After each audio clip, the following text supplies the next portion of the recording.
Welcome to Ayurveda Reality. Myself Aniket Shivaji Shelar. I am a second year BMS student. मी आज तुम्हाला सगळ्यांना रचना शारीर या सब्जेक्ट हाऊ टू टॅकल रचना शारीर इन होल इयर म्हणजे फर्स्ट इयरमध्ये रचना शारीरचा अभ्यास आपण कसा केला पाहिजे, टॅक्टिक्स काय वापरल्या पाहिजेत, कोणत्या चॅप्टरमधून SQ येतात, LQ येतात, MCQ येतात, त्यांच्या कशा नोट्स बनवल्या पाहिजेत याबद्दल मी आज तुम्हाला सांगणार आहे. तर सर्वात पहिल्यांदा आपण बघूया पेपर 1मध्ये कोणते कोणते चॅप्टर आहेत, कोणते कोणते टॉपिक्स जे आपल्याला कव्हर केले पाहिजेत ते आपण बघूया. तर सर्वप्रथम शरीरोपक्रमणीय शारीर व परिभाषा शारीर हे दोन चॅप्टर आहेत पेपर 1मध्ये. पहिला चॅप्टर आहे शरीरोपक्रमणीय शारीर आणि दुसरा आहे परिभाषा शारीर. त्यांचे हे जे समोरले हे 10 मार्काला पेपर 1मध्ये या दोन चॅप्टरचं वेटेज आहे 10 मार्क. आता या 10 मार्क्समध्ये कसं होतं, एक तर तुम्हाला एक SQ पडेल आणि 5 MCQ विचारले जातील. LQ ह्या दोन्ही चॅप्टरमधून विचारले जात नाही, किंवा मग जास्तीत जास्त पॉसिबिलिटी काय असते की हे दोन्ही चॅप्टर म्हणून तुम्हाला एक LQ विचारला जाऊ शकतो. यामध्ये बेसिक माहिती दिलेली आहे. शरीर म्हणजे काय, शारीर म्हणजे काय, आपण जे शरीराचं डिसेक्शन करताना आपण बॉडी कशी प्रिझर्व करतो याची माहिती आपल्याला या चॅप्टरमध्ये दिलेली आहे. त्याच्यानंतर आपण बघूया, त्याच्यानंतर दुसरा टॉपिक आहे गर्भशरीर आणि एम्ब्रिओलॉजी. आता हे जेव्हा आपण बुकमध्ये बघतो हे चॅप्टर वेगवेगळ्या क्रमाने, पहिल्यांदा पूर्ण आयुर्वेदा पार्ट दिलेला आहे, नंतर मॉडर्न पार्ट दिलेला आहे. पण मी जे लिहिताना असलेलं आहे की गर्भशारीर आणि इम्ब्रिओलॉजी, गर्भशारीर हे आयुर्वेदामध्ये आणि इम्ब्रिओलॉजीमध्ये मॉडर्नमध्ये येतं. जेव्हा आपण आयुर्वेदा शिकतो त्यामध्ये फक्त आपण आयुर्वेदा शिकत नाही, आयुर्वेदा प्लस मॉडर्न हे दोन्ही आपल्याला कव्हर करावं लागतं. त्यामुळे आता गर्भशरीर आणि इम्ब्रिओलॉजीमध्ये गर्भशरीरवर तुम्हाला एक तर LQ येऊ शकतो किंवा एम्ब्रिओलॉजीमध्ये LQ येऊ शकतो. गर्भशरीरमध्ये काय काय दिलेलं आहे, एक ते हे स्पर्म म्हणजे काय, स्पर्म म्हणजे शुक्र, योनी, आर्तव याबद्दल तुम्हाला माहिती सांगितलेलं आहे मराठीमधून. आयुर्वेदिक भाषेमध्ये दिलेलं आहे. त्याच्यामध्ये 1 ते 9 महिन्यामध्ये बाळाची वृद्धी कशी होते, कोणत्या महिन्यात बाळात कोणत्या डेव्हलपमेंट्स होतात, ते सगळं आपल्याला गर्भशरीरमध्ये दिले. हे आयुर्वेदिक पार्ट. त्यामध्ये एम्ब्रिओलॉजीमध्ये सेम जे मॉडर्न टर्म्स आहेत, मॉडर्न टर्म्समध्ये एम्ब्रिओलॉजीमध्ये दिलेले आहेत. याच्यामध्ये काय होतं, एक तर तुम्हाला गर्भशरीरमधून LQ पडतो. LQ मध्ये काय पॉसिबिलिटीज आहेत की शुक्राची लक्षणं सांगा, आर्तवाची लक्षणं सांगा, बीज म्हणजे काय, बीज भाग अवयव म्हणजे काय, 1 ते 9 महिन्यामध्ये त्यांची कशी वाढ होते ते पूर्ण एक्सप्लेन करा, असं LQ तुम्हाला आयुर्वेदिक पार्टमध्ये दिसू शकतो. किंवा मग मॉडर्न पार्टमध्ये सुद्धा तेच, स्पर्म म्हणजे काय, किंवा मग फेटल सर्क्युलेशन म्हणजे काय, किंवा बेबीची डेव्हलपमेंट कशी होती त्याच्यावरती तुम्हाला एम्ब्रिओलॉजीमध्ये क्वेश्चन पडू शकतो. हे आहे 20 मार्क वेटेज आहे. हे दोन्ही इम्पॉर्टंट टॉपिक्स आहे. 20 मार्काचे वेटेज हे जरी तुम्ही दोन्ही व्यवस्थित केले तरी तुमचा बराच पोर्शन कव्हर होऊ शकतो. त्याच्यानंतर आपण पाहतो अस्थिशरीर, ऑस्टिओलॉजी. अस्थिशरीर म्हणजे काय, अस्थिशरीर आयुर्वेदामध्ये, ऑस्टिओलॉजी मॉडर्नमध्ये. बोन्स, ऑस्टिओलॉजीचा 10 मार्काचा LQ प्रत्येक वर्षी फिक्स असतो. यामध्ये तुम्ही ह्युमरस, फ्युमर, वेगवेगळे बोन्स, कॅपुला, वेगवेगळे बोन्स तुम्ही अभ्यास 100% शॉरिटीवाला क्वेश्चन आहे. तुम्ही काही नाही केलं, तुम्ही सगळे बोन्स केले, तुमचे 10 मार्क्स फिक्स आहेत. 10 मार्काला हा क्वेश्चन पडणार म्हणजे पडणार. आणि त्याचाच SQ मध्ये तुम्हाला पडू शकतो 5 मार्काला अस्थिशरीर, अस्थिचे टाइप्स, ते सगळं तुम्हाला आयुर्वेदा पार्टमध्ये क्वेश्चन पडू शकतो. त्यानंतर आपण बघूया केश, दंतनख, पेशी शारीर, मायोलॉजी. त्याचं वेटेज आहे, या 3 चॅप्टरचं वेटेज आहे तुम्हाला 11 मार्काचं. 11 मार्काचं वेटेज यामधून तुम्हाला LQ येण्याचे चान्सेस थोडे कमी असतात, SQ येतात. केश दंतनखाचे, आता केश दंतनख म्हणजे आपले प्राकृत स्वरूप काय केश दंतनखाचे, किंवा विकृत, त्यामध्ये विकृत आल्यानंतर काय काय दिसतं ते सगळं तुम्हाला लिहायला येऊ शकतं. किंवा मग सेम पेशीचे टाईप सांगा, किती प्रकारच्या पेशी असतात ते, numbers. MCQ point of view तुम्ही जेव्हा अभ्यास करसाल ह्याच्या आयुर्वेदिक पोर्शनचा तेव्हा तुम्हाला, किंवा मॉडर्न पोर्शनचा तेव्हा तुम्हाला नंबर्सवर किंवा मग टाईप्सवर जास्त फोकस करायचं. त्यानंतर बघा मायोलॉजी. मायोलॉजी म्हणजे काय असतं, मसल्सचं इन्सर्शन, ओरिजिन, हे सगळं तुम्हाला हे SQ मध्ये तुम्हाला क्वेश्चन विचारू शकतात. कोणती मसल कुठे आहे, त्यांचं इन्सर्शन काय आहे, ओरिजिन काय, ते सगळं तुम्हाला या पार्ट्समध्ये पाहायला मिळतं. त्यानंतर पुढे जाऊया आपण संधी, स्नायू, आर्थ्रोलॉजी. संधी म्हणजे जॉईंट्स, स्नायू म्हणजे टेंडन्स, आणि आर्थ्रोलॉजी म्हणजे जॉईंट्स. तर हे दोन्ही जे वरचे टॉपिक्स आहेत ते आहे आयुर्वेदाचे, आणि खालचा जो टॉपिक आहे आर्थ्रोलॉजी तो आहे मॉडर्नचा. त्याच्यामध्ये आर्थ्रोलॉजीचा 10 मार्काचा LQ प्रत्येक वर्षी फिक्स असतो. कोणताही जॉईंट देऊ शकतात. आता जसे की मागच्या शोल्डर जॉईंट आलता, त्याच्या आधी हिप जॉईंट आलता, एल्बो जॉईंट होतो, नी जॉईंट होतो. 10 मार्क्स फिक्स असतात, ते तुम्हाला व्यवस्थित करायचं आहे. त्यानंतर संधी आणि स्नायू याच्यामध्ये तुम्हाला SQ पडू शकतो किंवा त्यातून तुम्हाला MCQ पडू शकतो. हे जे मार्क्स दिलेत हा आपल्याला NCISM चा जो करिक्युलम आहे त्याच्यानुसार हे मार्क्स आहे, पण त्याच्यात हे व्हॅरी करतं. त्याच्यानंतर नर्वस सिस्टीम. नर्वस सिस्टीमवर सुद्धा सेम आहे. त्याच्यावरती सुद्धा दरवर्षी एलएक्यू आहे.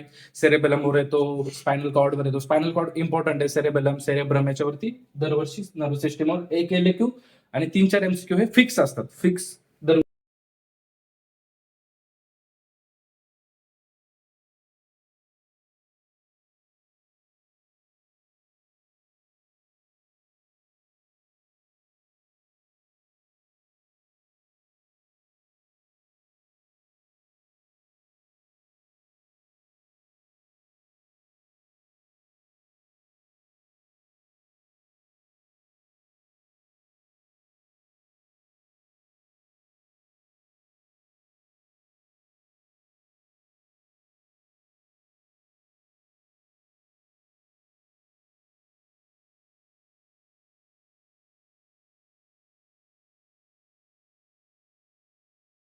तर पेपर 1 झाला. आता आपण बघूया पेपर 2 मध्ये कोणते कोणते टॉपिक्स आणि काय काय भेटते पेपर 2 चं.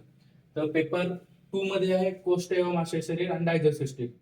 आता हे या दोन्ही चॅप्टरचे म्हणून 16 मार्काचे भेटायचे. आता यामध्ये काय तर डायजेस्टिव्ह सिस्टीमचा तुम्हाला कोणताही एक एलएक्यू पडतो किंवा मग डायजेस्टिव्ह सिस्टीमचा एक एलएक्यू पडतो, कोष्ट एवं आशयचा एक एसएक्यू पडतो.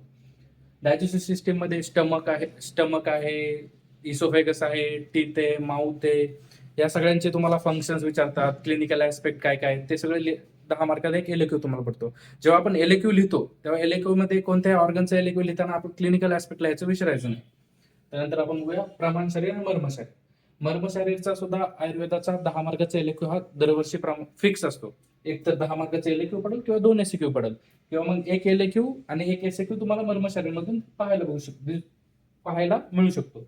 प्रमाण शरीरामध्ये काय असतं की शरीरात किती रक्त किती आहे, कोणता धातू किती आहे, अंगुली प्रमाण, अंजली प्रमाण हे प्रमाण शरीरामध्ये यातून मोस्टली एमसीक्यू तुम्हाला विचारले जाऊ शकतो. मर्म शरीरचा एलएक्यू तुमचा फिक्स आहे. त्यानंतर बघा शिरा, धमनी, स्त्रोतस आणि कार्डिओव्हास्क्युलर सिस्टीम.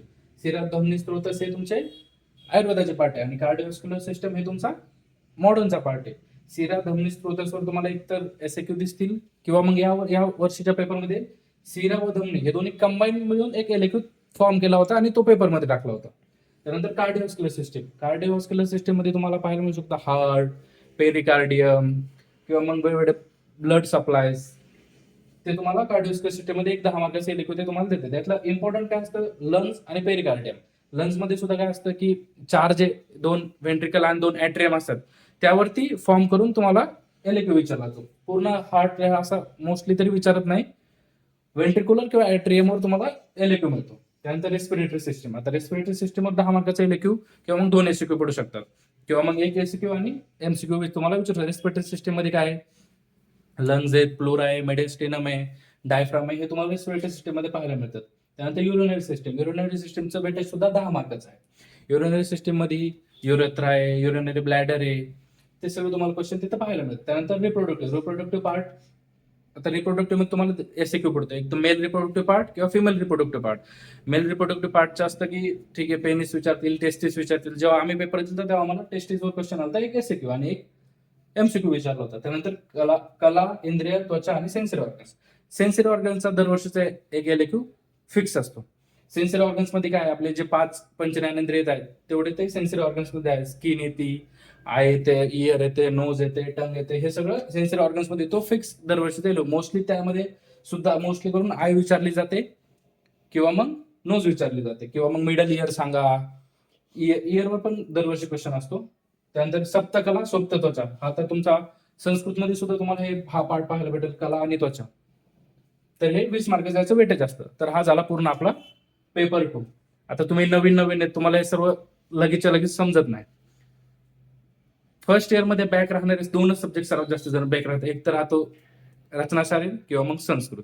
रचनाशास्त्राचा जर तुम्ही व्यवस्थित tactics, mark wise, weightage wise जर अभ्यास केला तर रचनासारखं एवढं सोपं काहीच नाही.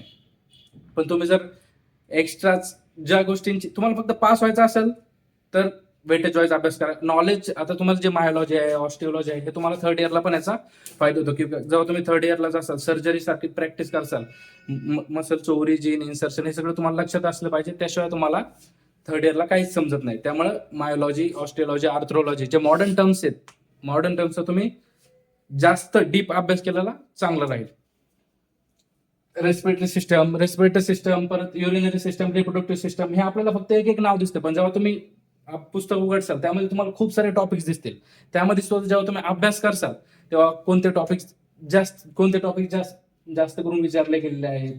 प्रिव्हियस इयर रचना शरीराचा अभ्यास करताना जर तुम्ही 10 इयरचे प्रिव्हियस इयर क्वेश्चन केले, नवीन क्वेश्चन फॉर्मच होत नाही. तुम्ही किती प्रयत्न करा, काही करा, तेवढेच टॉपिक्स आहे. मागच्या 10 वर्षापासून तेवढेच टॉपिक आहे आणि त्याच्यावरती रिपीटेड क्वेश्चन करतात. जर तुम्हाला ठीक आहे, तुम्हाला पुस्तकातून नाही जमत आहे, की काय काय नसतं, की हा ठीक आहे समजत नाहीये, हे नाही, तुम्ही प्रिव्हियस इयर फॉलो करा. आरामात तुमचे पासिंग पुरते मार्क तर आरामात येतात. एलएक्यूवर तुम्ही जास्त एलएक्यू आहेत, ज्याच्याप्रमाणे एलएक्यू विचारतात त्या याचे तुम्ही 4 पेजेसचे नोट्स, ठीक आहे, सगळं नका वाचत. तुम्हाला पास व्हायचं ना फक्त, तुम्ही सगळं नका वाचत बसू. ज्या याचे एलएक्यू येणार आहे 4 पेजचे नोट करा, तेच रिवाइज करा. ज्यातून एसएक्यू येणार आहे 2 पेजचे नोट्स क्रिएट करा. ठीक आहे, पुस्तकात खूप सारी इन्फॉर्मेशन दिलेली असते, 3-3, 4-4, 5-5 पेज लिहिलेले असतात त्यांनी. तुम्हाला काय लक्षात राहते त्यातले सोपे जे सेंटेन्स आहेत ते बघा, किंवा जे इम्पॉर्टंट सेंटेन्स आहेत ते करा. ते तुम्ही लिहून काढा आणि तेच रिवाइज करत बसा. कारण एवढं सगळं वाचणं एका वर्षात पॉसिबल होत नाही. त्यामुळे जेवढं तुम्ही शॉर्ट नोट्स काढसाल, एसएक्यू नुसार जेवढा अभ्यास करसाल तेवढं तुम्हाला रचना शारीर सोपं जाईल. जर तुम्ही प्रत्येक गोष्ट नुसते पुस्तकातून ट्राय करत बसला, सरांनी सांगितले वाचायचं ते करून काही होत नाही. तुम्हाला हे वेटेज वाईज अभ्यास करावा लागेल. आणि फक्त आयुर्वेदा करतो, फक्त मॉडर्न करतो असं करून ही होत नाही. आयुर्वेदा 40 मार्काला असते, मॉडर्न 60% असते. आणि हा सेम क्रायटेरिया क्रिया शरीरमध्ये असतो. क्रिया शरीरमध्ये उलटा असतो. आयुर्वेदा 60 मार्काला असतं आणि मॉडर्न 40 मार्काला असतं. ते सुद्धा NCIS मध्ये ते त्यांच्या मनाने ते सुद्धा व्हॅरी करतं. आम्ही जेव्हा पेपर दिलता तेव्हा जास्त करून मॉडर्न पार्ट आला होता, जेवढं दिलं तेवढं आलं नव्हतं. त्यामुळे तुम्हाला दोन्हींचाही अभ्यास करून रचना शरीरचा पेपर द्यायचा आहे. थँक्यू.